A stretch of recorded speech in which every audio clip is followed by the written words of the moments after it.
오늘은 수리문답 11문을 이제 배울 차례인데요. 여기에는 하나님의 섭리에 대해서 가르치는 내용이 나옵니다. 창세기 50장 15절부터 21절까지 먼저 말씀을 읽겠습니다. 창세기 50장 15절 이하입니다. 요셉의 형제들이 그 아비가 죽었음을 보고 말하되 요셉이 혹시 우리를 미워하여 우리가 그에게 행한 모든 악을 다 갚지나 아니할까 하고 요셉에게 말을 전하여 가로되 당신의 아버지가 돌아가시기 전에 명하여 이르시기를 너희는 이같이 요셉에게 이르라 내 형들이 내게 악을 행하였을지라도 이제 바라건대 거물과 죄를 용서하라 하셨다 하라 하셨나니 당신의 아버지의 하나님의 종들의 죄를 이제 용서하소서하며 요셉이 그 말을 들을 때에 울었더라. 그 형들이 또 친히 와서 요셉의 앞에 엎드려 가로되 우리는 당신의 종이니이다. 요셉이 그들에게 이르되 두려워 마소서 내가 하나님을 대신하리이까 당신들은 나를 해하려 하였으나 하나님은 그것을 선으로 바꾸사 오늘과 같이 만민의 생명을 구원하게 하시려 하셨나니 당신들은 두려워 마소서 내가 당신들과 당신들의 자녀를 기르리이다 하고 그들을 간곡한 말로 위로하였더라. 먼저 신문의 내용을 잠시 좀 복습해 보시죠. 거기에는 하나님께서 하나님의 작정을 창조와 섭리로 이루신다고 할 때 이 창조의 중심에 있는 것이 뭐냐? 특별히 하나님의 형상과 모양으로 지음받은 사람에 대해서 아주 간단하지만 명확한 가르침을 줍니다. 하나님께서 먼저 하나님의 선하신 일들을 이루시도록 사람을 지으셨는데 남자와 여자로 지으셨다 하고 가르칩니다. 남자와 여자로 지으셨습니다. 사람을 남자만 지으신 것도 아니고 여자만 지으신 것도 아니고요. 그런데 이게 너무나 당연한 사실인데 오늘날 이런 말씀조차도 참 귀하다 하고 느껴집니다. 남자와 여자라 너무 당연한 말인데 오늘날에는 이런 너무 당연하다고 여겨오던 그런 가치관도 막 흔들리고 있지 않습니까? 자, 그런 때라도 하나님의 말씀이 있으면 그것을 기준 삼아서 우리가 비로소 담대히 살아갈 수가 있게 되지 않습니까? 로마서 1장에서 사도가 전해준 말씀이 있습니다. 이런 일들이 일어나는 이유가 뭐냐? 하나입니다. 28절에 보면 또한 저희가 마음에 하나님 두기를 싫어하며 정말 그렇다 하고 정말 무릎이라도 치게 되지 않습니까? 마음에 하나님 두기를 싫어하니까 온갖 핑계를 대면서 자기 양심을 막 마비시키면서 죄를 죄로 여기지 않도록 만들어가고 그러면 그런 자들을 하나님께서 어떻게 하시는가? 우선 당장 하시는 것. 하나님께서 저희를 그 상실한 마음대로 내어버려 두사 그냥 방치해 버리시는 것입니다. 그렇게 해서 합당치 못한 일을 하게 하십니다. 이것이 하나님의 심판의 한 방법인데요. 그냥 망하라고 버려두시는 것입니다.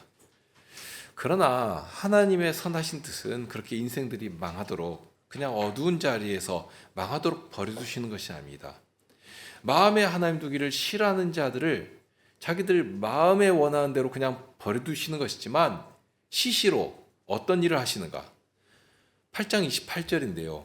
우리가 알거니와 하나님을 사랑하는 자, 곧 그 뜻대로 부르심을 입은 자들에게는 모든 것이 합력하여 선을 이루느니라. 모든 것이 합력하여서 선을 이루도록. 다만 아무에게라도 이렇게 해주신다 하는 말씀이 아닙니다. 여기 우리가 알거니와 했는데요. 아무 사람이나 합력하고 아무튼지 선을 이루고 그렇게 해주신다는 말씀이 아니라 오직 하나님을 사랑하는 자에 대해서입니다. 그러니까 하나님께서 우리에게 하나님 사랑이 어떠한 것인지를 말씀으로 보여주셨지 않습니까? 그런 하나님의 사랑에 막 반응해서 움직이는 것입니다. 하나님을 사랑하는 마음이 막 마음에서 움직여 나가고 생명을 주신 그 증거가 뭔가 할 때는 전에는 하나님을 사랑하는 것이 없거든요. 그런데 하나님을 사랑하는 마음이 생기는 것입니다. 전에는 하나님 말씀에 대해서 오히려 반감이 생기고 거기에서 아주 무감각한 자신의 그 양심이 얼마나 돌덩이처럼 그냥 철처럼 굳어버리는가 그런데 하나님의 말씀에 대해서 이렇게 반응하게 되거든요. 진짜 이게 진짜 옳은 말씀이구나. 반응하게 되는 이런 것들이 하나님 말씀에 이렇게 반응한 생명력입니다.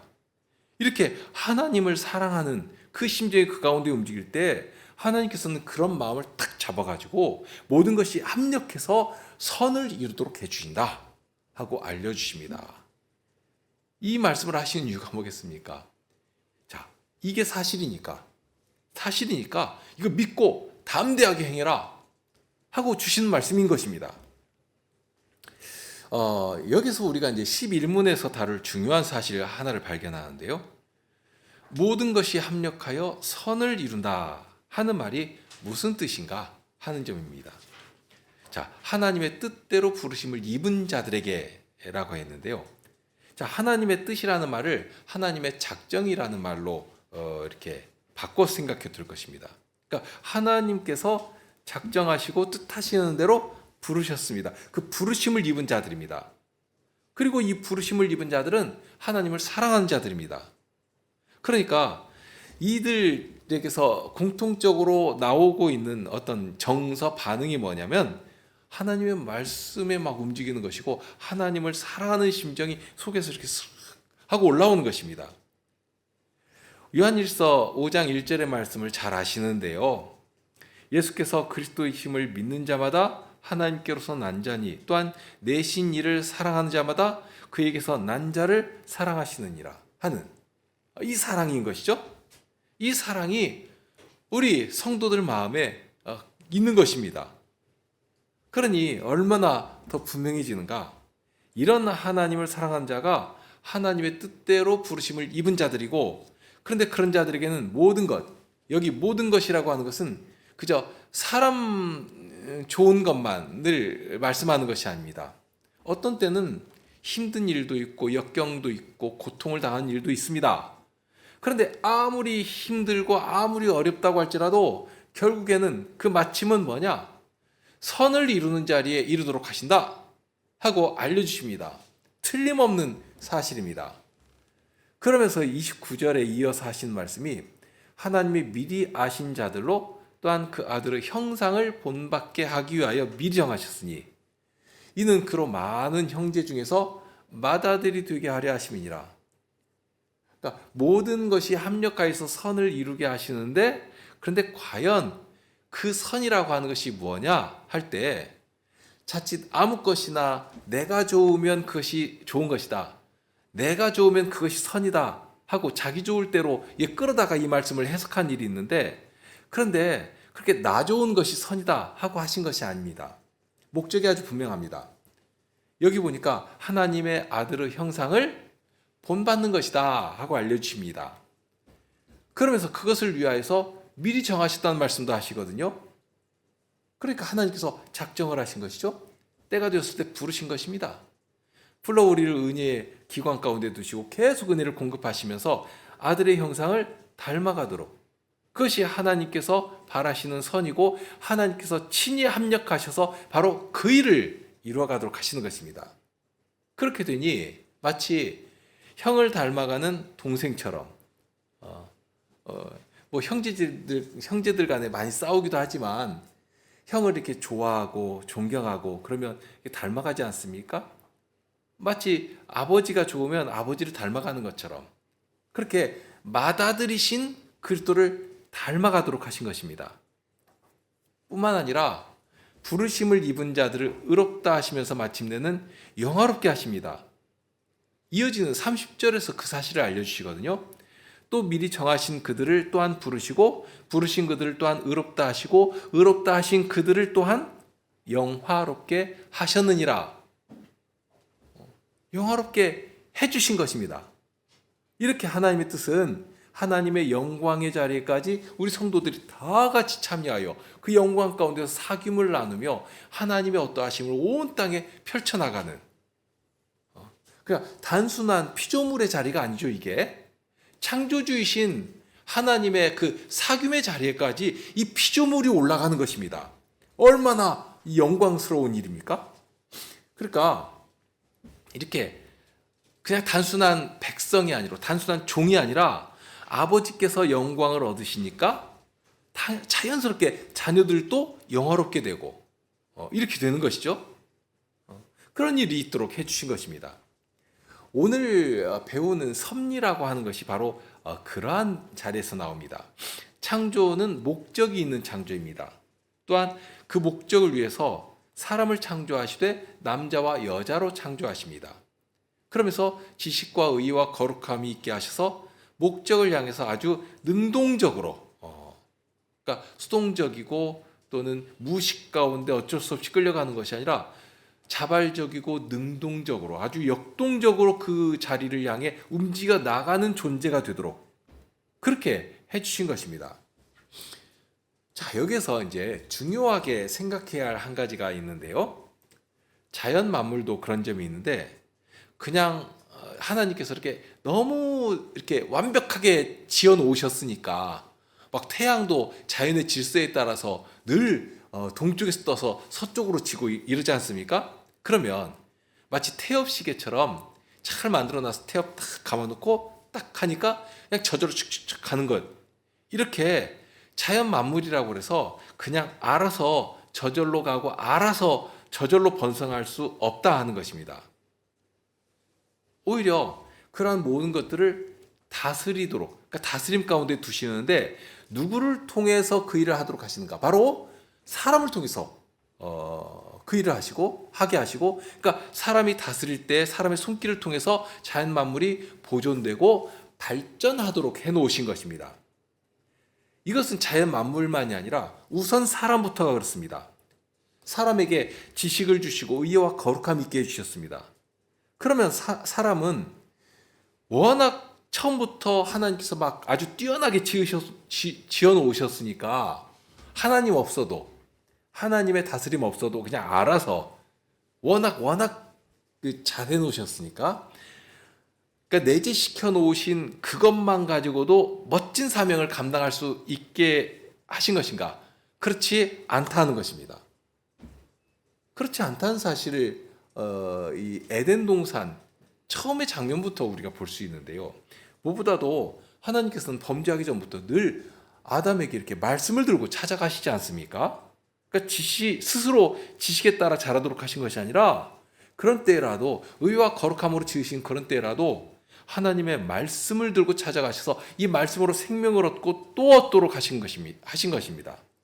그러니까 처음부터 인생에게 아주 정하신 가장 으뜸되는 법이죠. 그냥 하나님께서 이렇게 탁 말씀하시니까 기계적으로 반응하고 기계적으로 순종하는 방식이 아니라 하나님의 말씀을 이렇게 공급해 주시고 그럼 그 말씀을 마음에 두고 생각하고 그 말씀을 따라서 기꺼이 나를 이렇게 들이면서 능동적으로 그 말씀에 반응하면서 그렇게 해서 하나님을 닮아가도록 해놓으신 것입니다. 이게 정말로 중요한 처음부터 세우신 가장 중요한 핵심적인 법칙입니다. 자, 모세를 통해서 알려주신 것처럼 그리고 예수님께서도 그렇게 하셨는데요. 사람은 처음부터 그렇습니다. 타락하기 전부터 하나님의 말씀으로 살아가는 존재로 지어졌습니다. 하나님의 말씀이 사람이 가장 으뜸으로 먹고 살아야 양식이고 빛입니다.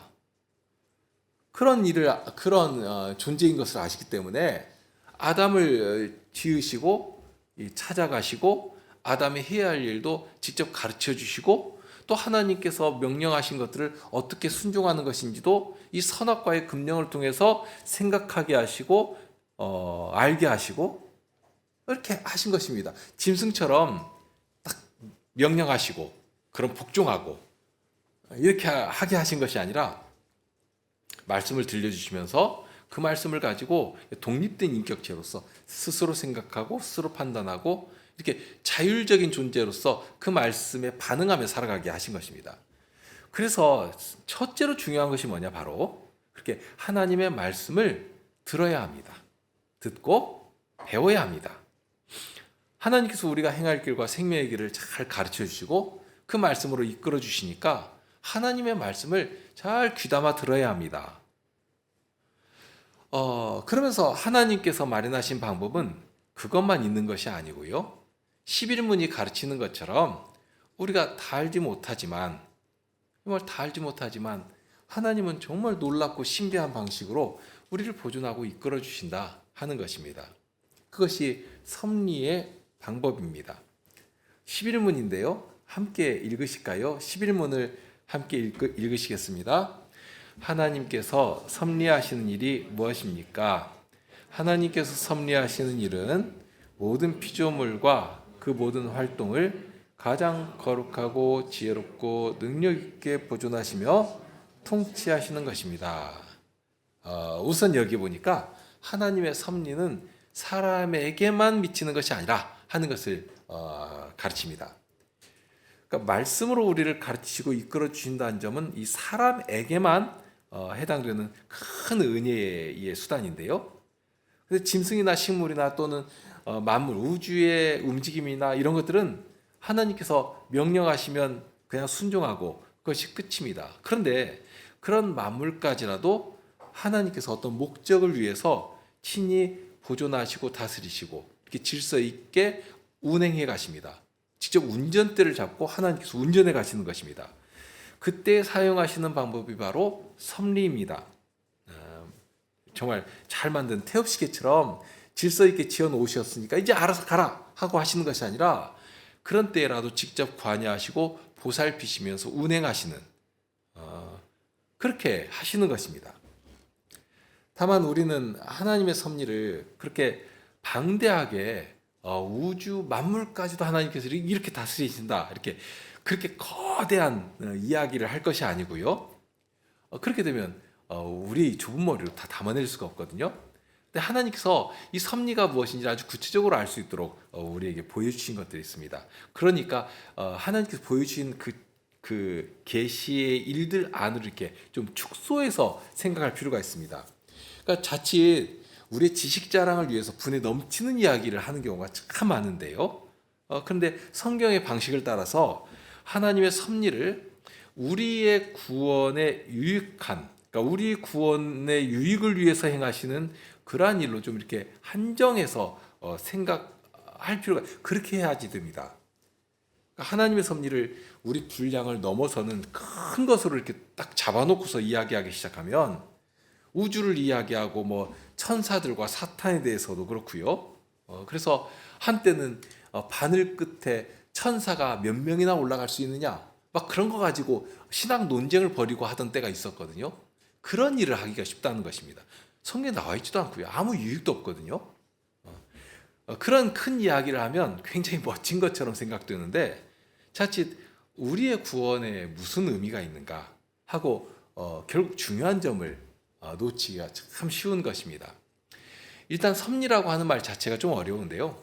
섭리는 하나님께서 지으신 모든 것을 보존하시고 다스리시는 방법입니다.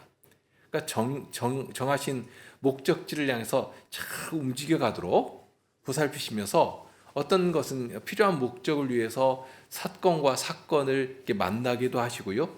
예를 들면 사람들은 그런 때 우연이란 말을 사용하죠. 정말 어떻게 길을 가다가 정말 우연처럼 어떤 사람 만났는데 큰 인생에 이렇게 정말 그 변환을 맞도록 하는 그런 일들이 있는 것, 또 그런 경우도 있는 것이고요. 그리고 어떤 사건을 만나 가지고 실은 그 사건이 없었다면 굉장한 어려움을 당할 뻔했는데 마침 사고가 나는 바람에 오히려 더 큰 사고를 미연에 방지할 수 있었다든지 하는 그런 방식으로 이런 것들이 이제 동시 발생적으로 일어나 가지고 우리는 정말 생각지도 우리 좁은 머리로 어떻게 다 생각합니까? 모든 경우의 수를 다 마련해 가지고 한다고 한들 그 감히 생각할 수 있는가? 그런데 우리는 그렇게 하지 못하지만 하나님께서는 그런 모든 것들을 하나하나 다 주장하시고 조율하시고 해서 어떤 아주 복된 목적지를 향해 움직여 나갈 수 있도록 그런 큰 움직임들을 만들어서 운행해 가시는 그런 일을 하나님께서 하시는 것입니다. 모든 사람에게 각기 해당되는 그런 일들을 다 조율하시고 움직여 가시는 것이거든요. 그러니까 단순히 보존하시는 것이 아니라 그런 피조물들의 움직임들을 하나하나 조율하시고 조정하셔서 어떤 적극적인 목적을 이루어가는 일에 유익하도록 정말 선을 이루도록 그렇게 운행해 가시는 것이 바로 섭리입니다. 자, 그러면 이런 섭리라는 말을 어떻게 쓸 수 있는가? 이 부분에서도 주의해야 할 내용이 참 많은데요.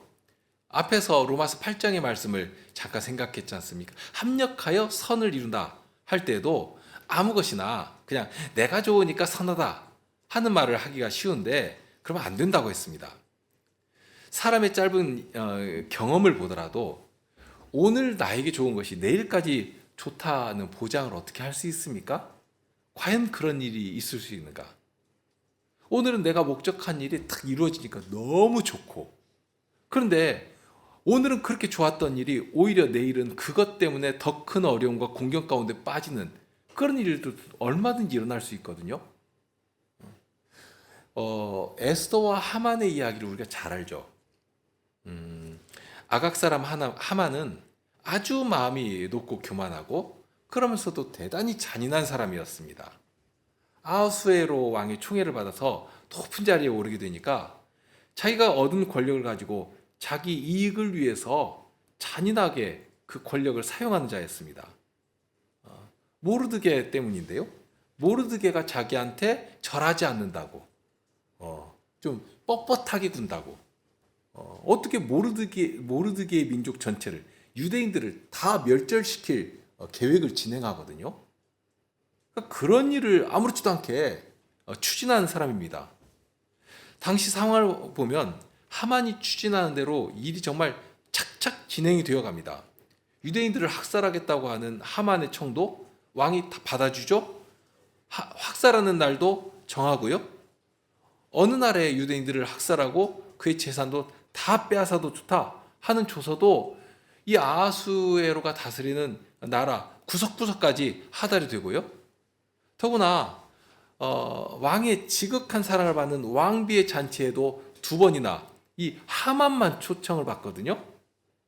그러니 이 왕과 왕비의 총애를 정말 한 몸에 받는 사람인 것처럼 그게 마지막까지 그렇게 된 것입니다. 하만이 그렇게 느낀 것입니다. 얼마나 좋습니까? 그런데 하나님께서는 에스더를 통해서 어떤 일을 준비하고 계셨는가? 이 하만을 굴복시키고 오히려 유대인들을 회복시키실 구원의 일을 착착 준비시켜 나가신 것입니다. 하룻밤에 많이도 아닙니다. 정말 하루 만에 하늘 높은 줄 모르고 높아 있던 이 하만은 땅에 꼬꾸라지고, 그러니까 모르드게를 달아서 죽이려고 자기 집에 세웠던 50척이나 되는 그 장대에 자신이 달려 죽게 되는 것이고요. 이런 일들을 보면 하나님의 계획이 얼마나 치밀한 것인가, 정말 무섭도록 완벽하지 않습니까?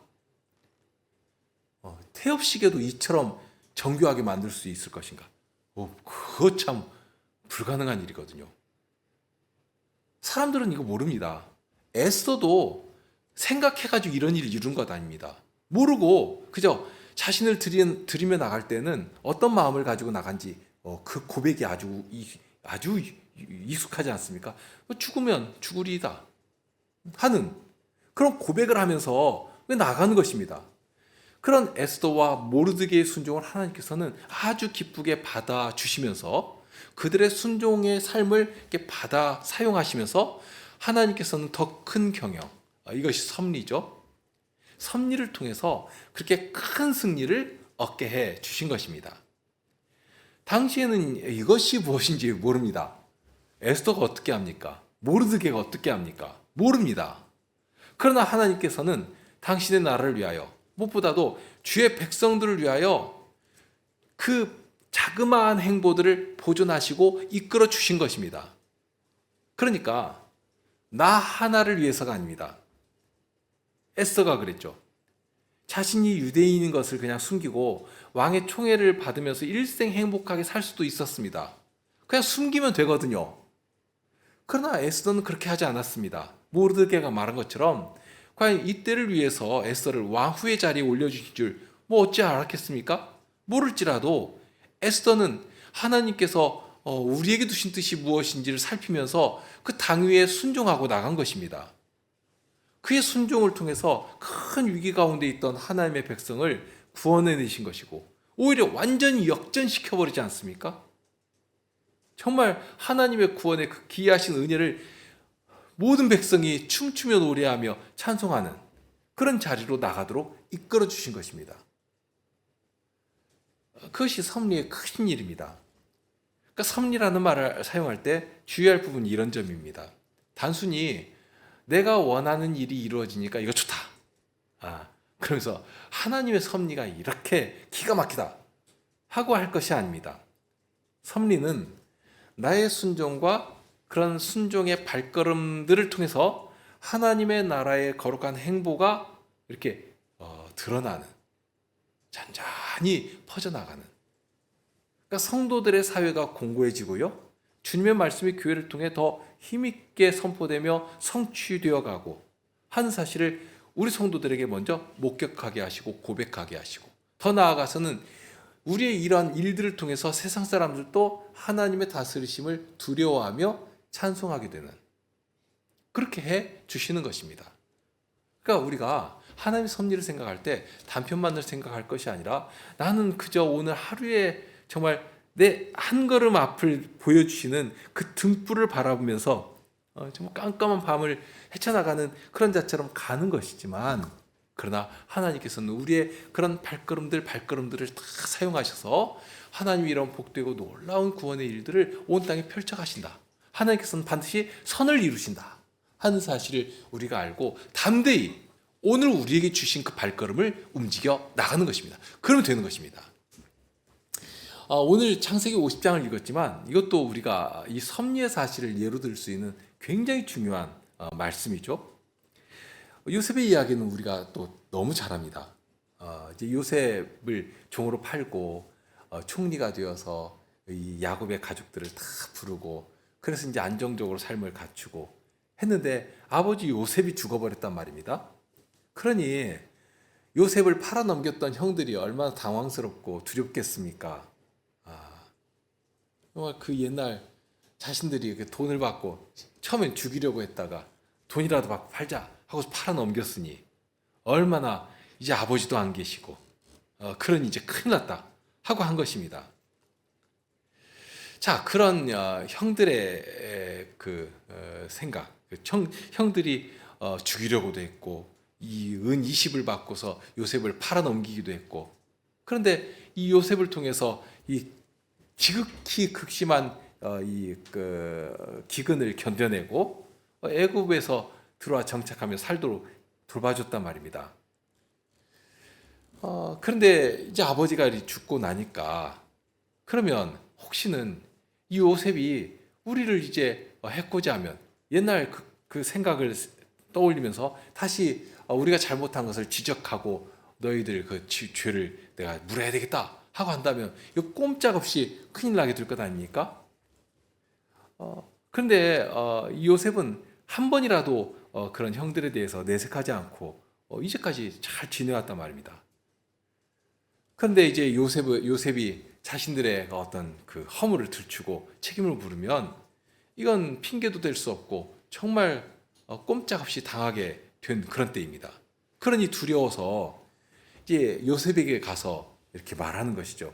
아버지가 살아생전에 우리에게 이게 아버지 그러니까 요셉에게 말을 하고 하신 아버지의 유지라 하면서, 아버지가 돌아가시기 전에 명령하여 이르시기를 너희는 이같이 요셉에게 이르라.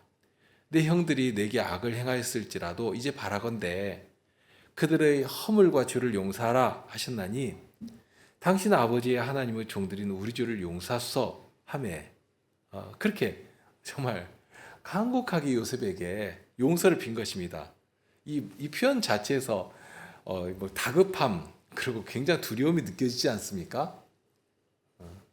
그런데 그런 형들의 다급한 청을 들은 요셉은 그들의 말을 들을 때 울었거든요.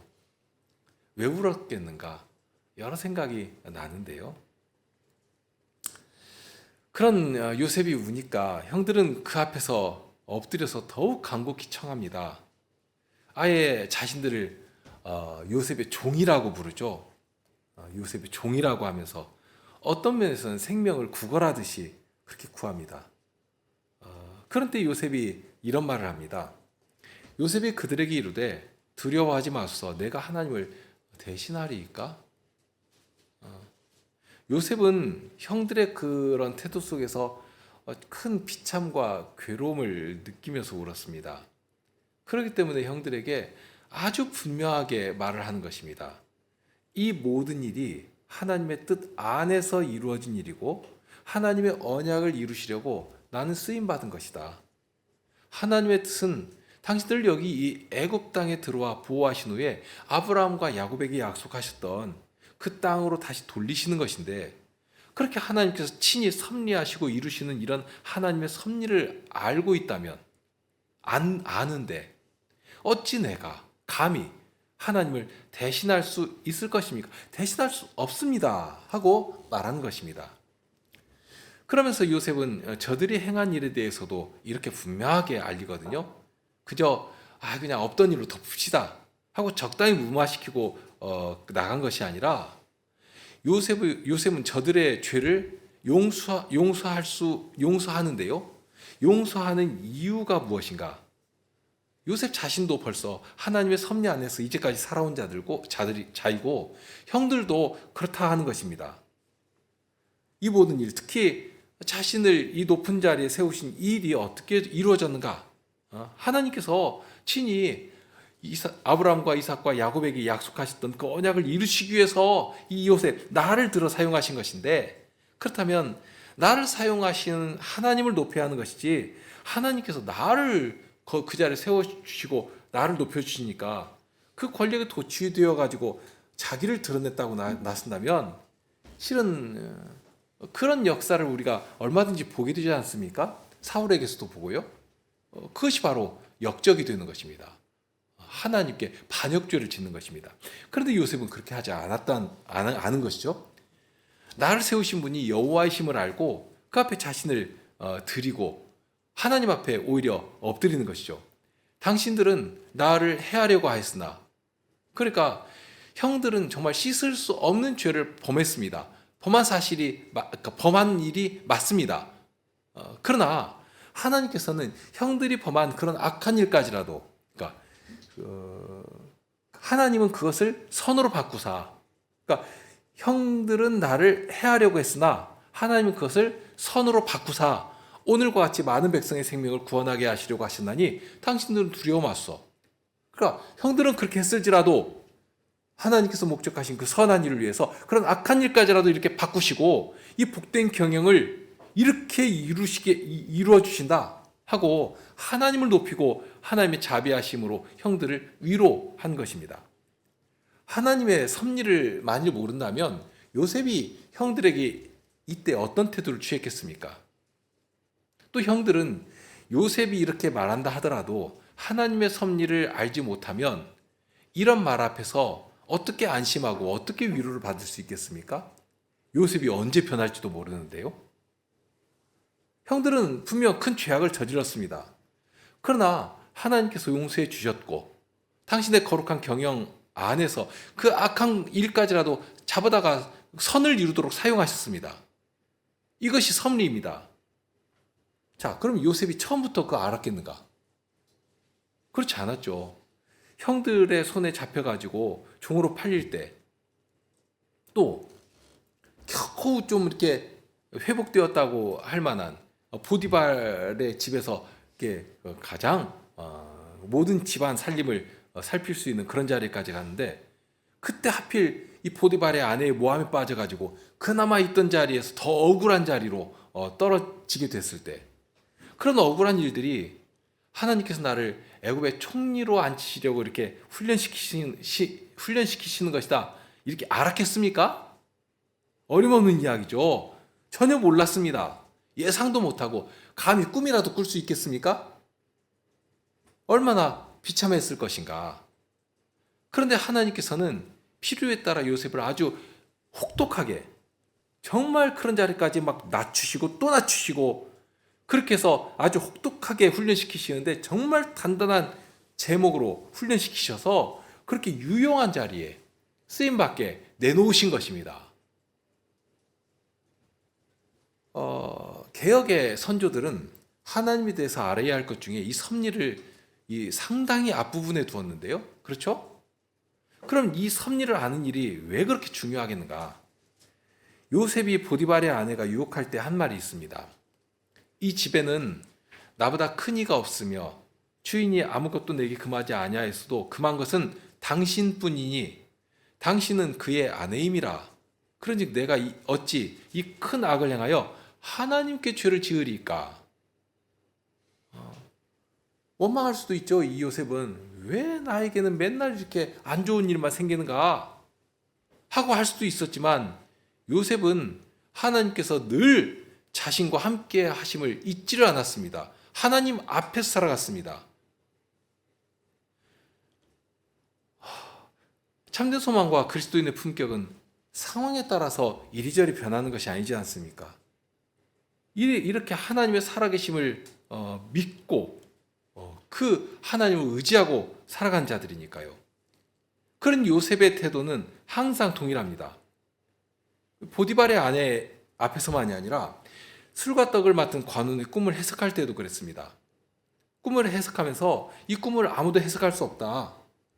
그러나 이 해석은 하나님께 있지 아니합니까?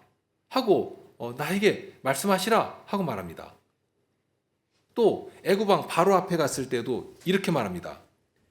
요셉이 이르되 내가 아니라 하나님께서 바로에게 평안한 대답을 하시리이다. 그러니까 정말 동일하지 않습니까? 어떤 자리에 있을지라도, 어떤 형편에 있을지라도 나를 통해서 일하시는 하나님을 믿고 그 하나님이 어떤 분이신가를 정말 철저히 신뢰하는 가운데 그 하나님 앞에서 두려움을 가지고 살아간 것입니다.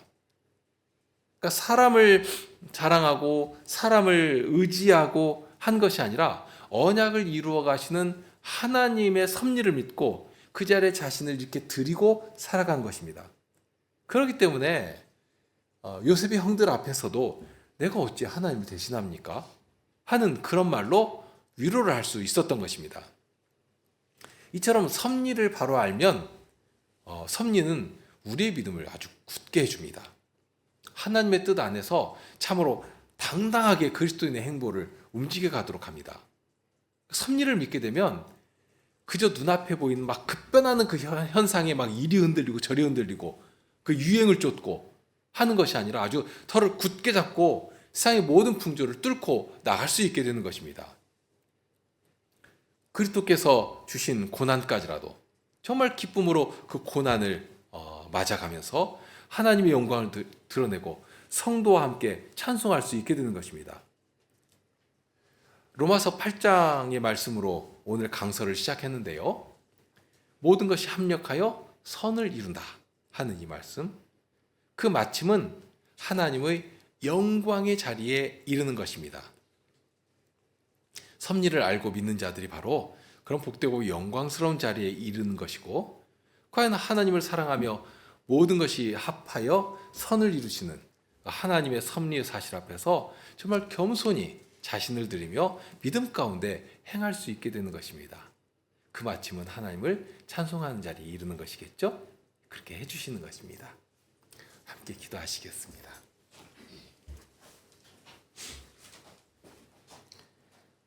주님의 지혜와 권능이 얼마나 무한하시고 무궁하신 것인지,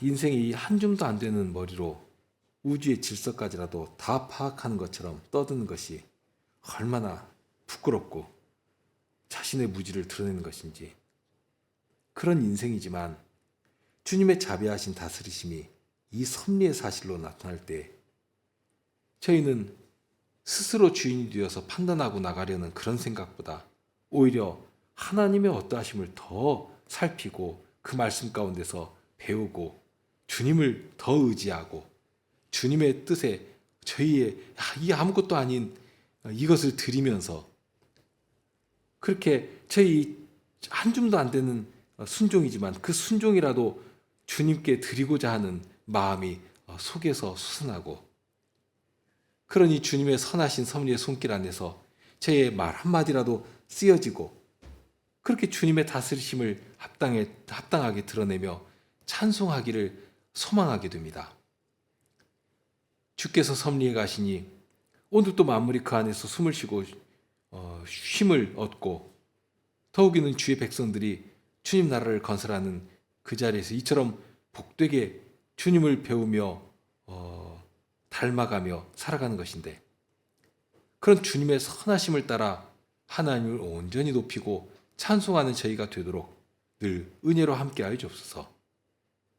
이제 새로운 한 해를 시작하는 첫 주로 오늘을 주셨고 주님께 예배한 자리에서 이날 하루도 마치게 하여 주시니, 이제 계속되는 한 주도 한 해도 주님을 높이고 주님의 이름을 온 땅에 자랑하는 그러한 사명을 정말 충실히 감당할 수 있도록 주님의 구원의 은혜로 늘 저희와 함께 하시며 주님께서 저희 발걸음을 이끄시는 자리로 저희는 순종하며 그렇게 주님을 배워가며 닮아가는 그런 시간들이 되도록 하여 주옵소서. 우리 주님 예수 그리스도 이름으로 기도하옵나이다. 아멘.